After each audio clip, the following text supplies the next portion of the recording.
नमस्कार फ्रेंड्स, मी निकिता स्वागत करते तुमचं सगळ्यांचं निकिता चावला बाउट मध्ये। आज मी तुमच्या बरोबर अळूवडीची रेसिपी शेअर करत आहे। त्याच्यासाठी लागणारे साहित्य मी तुम्हाला दाखवते। चला तर मग त्यासाठी लागणारे साहित्य मी तुम्हाला दाखवते। इथे मी पानं घेतलेली आहेत वडीची स्वच्छ धुवून। इथे 1 चमचा तीळ घेतलेला आहे। इथे पाव किलो बेसन आहे आणि पाव किलो बेसनासाठी 1 वाटी तांदळाचं पीठ। इथे कॉर्नफ्लॉवर आहे 1 चमचा आणि हे माझे घरगुती मसाले आहेत ते घेतलेले आहेत मी। ही एक पेस्ट आहे, त्यामध्ये अर्धी वाटी चिंच, 1 वाटी गूळ, 1 चमचा जिरे, 1 चमचा बडीशेप, 3 हिरव्या मिरच्या, थोडी कोथिंबीर आणि 1 इंच आलं आणि अख्खा लसूण घेतलेला आहे। आता तुम्ही बघू शकता आपलं जे बेसन, तांदळाचं पीठ आणि कॉर्नफ्लॉवरचं पीठ आहे ते मी छान मस्त परतवून घेतलेलं आहे। ह्याने काय होतं, आपल्या वड्या ज्या आहेत त्या मस्त कुरकुरीत होतात, अजिबात तेलकट होत नाही आणि खायला पण मस्त चविष्ट लागतात। आता आपण हे पीठ तयार करून घेऊया। ह्याच्यामध्ये मी 1 चमचा तेल घातलेलं आहे। त्यानंतर ही जी पेस्ट आहे ती आपण घालतोय, सगळी मी पेस्ट घालते याच्यामध्ये। आणि इथे आपले घरगुती लाल तिखट आहे ते 2 चमचे घालत आहे। तुम्हाला जर जास्त तिखट आवडत असेल तर तुम्ही जास्त घालू शकता। अर्धा चमचा हळद आणि 1 चमचा भरून धना पावडर घेतलेली आहे। पाव चमचा हिंग आणि चवीनुसार मीठ। आणि हे जे पांढरे तीळ आहेत ते पण आपण ह्याच्यात 1 चमचा घालत आहोत। आता हे सगळं मिश्रण आपण एकजीव करून घेऊया। हे बघा आपलं वडीचं पीठ तयार आहे। ही पानं घेतलेली आहेत मी धुवून स्वच्छ। आता त्यांना ना काय करायचं, ह्याच्यावर लाटणं फिरवायचं।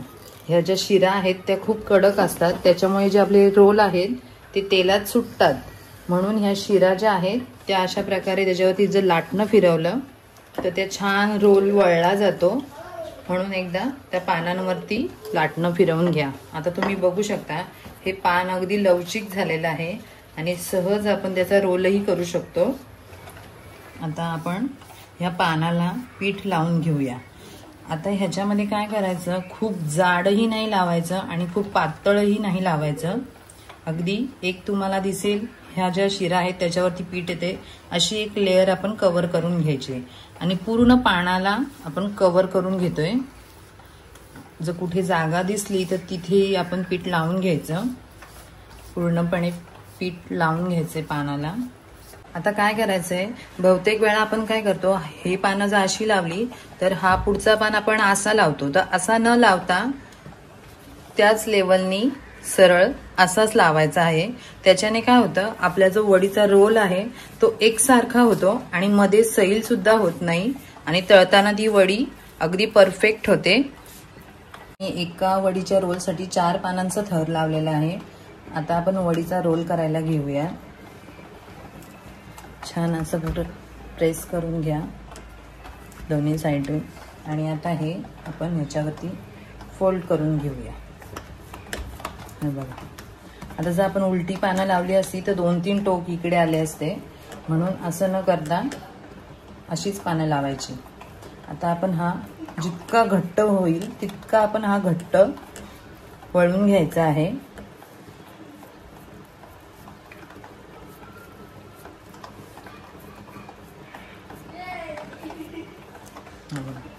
मस्त आपला रोल तुम्ही बघू शकता कसा छान प्रकारे वळला आहे। तसेच आपण आता सगळे रोल तयार करून घेऊया। आता आपण बघू आपल्या वड्या कशा शिजल्यात त्या। हे बघा तुम्ही बघू शकता, आपण चेक करूया। हे बघा सुरीला अजिबात कुठे पीठ लागत नाही, याचा अर्थ आपल्या वड्या छान शिजल्यात। आता आपला हा रोल पूर्णपणे थंड झालेला आहे।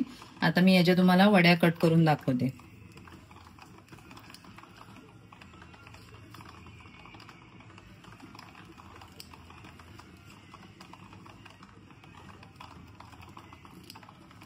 बघा तुम्ही बघू शकता अजिबात सुटल्या नाही किंवा पोकळही नाही, पूर्णपणे सगळे लेयर्स आहेत। तवा पण गरम झालेला आहे, मी त्याच्यात 1 चमचा तेल घातलेला आहे। थोडेसे हे पांढरे तीळ घालते डेकोरेशनसाठी। आता त्याच्यात ह्या आपल्या वड्या शॅलो फ्राय करून घेते मी.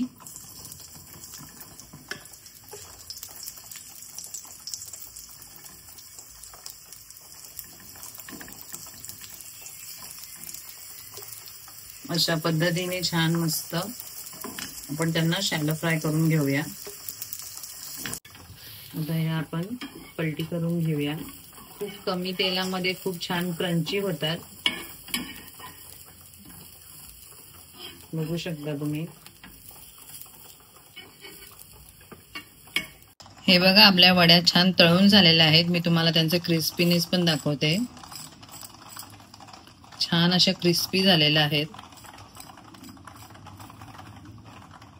आपल्या वड्या तयार झाल्या आहेत खाण्यासाठी. आता आपण त्याची टेस्ट करून बघूया कशा झाल्यात त्या. ये देवयानी.